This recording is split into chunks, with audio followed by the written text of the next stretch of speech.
Donc le passage à parenthèse, c'est vraiment pour le jeune, et pour les adultes d'ailleurs, c'est une aventure.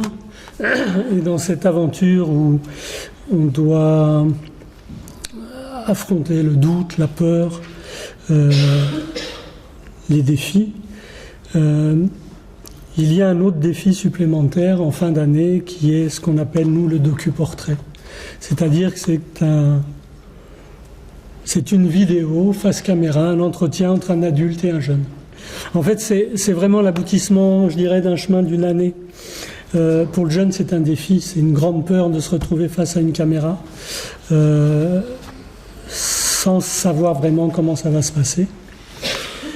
Et en même temps, c'est un processus d'éveil qui a commencé à travers tous les ateliers et les temps informels. Et ça, c'est très très important, ces fameux temps informels entre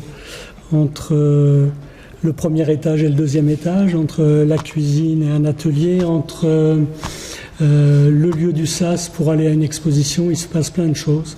On parle beaucoup, on écoute beaucoup. Et des fois, on arrive à comprendre des choses dans ces moments-là où le jeune va parler. Je ne dis pas se confier, il va parler, il va laisser des choses sortir, des choses qui lui pèsent. Et donc, ce docu-portrait, c'est une maturation qui aboutit et permettra d'ouvrir d'autres portes, d'autres chemins. C'est aussi une trace pour le jeune. J'étais comme ça à cet instant de ma vie, je pensais ceci, cela.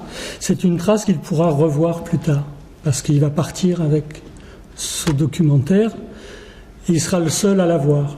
Les autres participants auront le leur, mais n'auront pas l'ensemble des documentaires. C'est-à-dire que le jeune va revoir tout l'entretien, bout à bout, et il va choisir dans son entretien les éléments qu'il veut mettre dans son documentaire.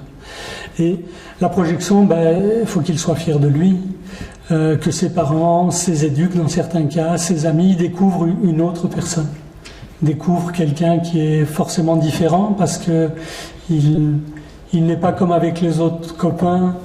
Si c'est un garçon, le petit coq, celui qui sait tout faire, là il est dans un moment, malgré tout, malgré la caméra, il est dans un moment d'intimité. Voilà. Le docu-portrait, c'est lui permettre aussi de construire un récit.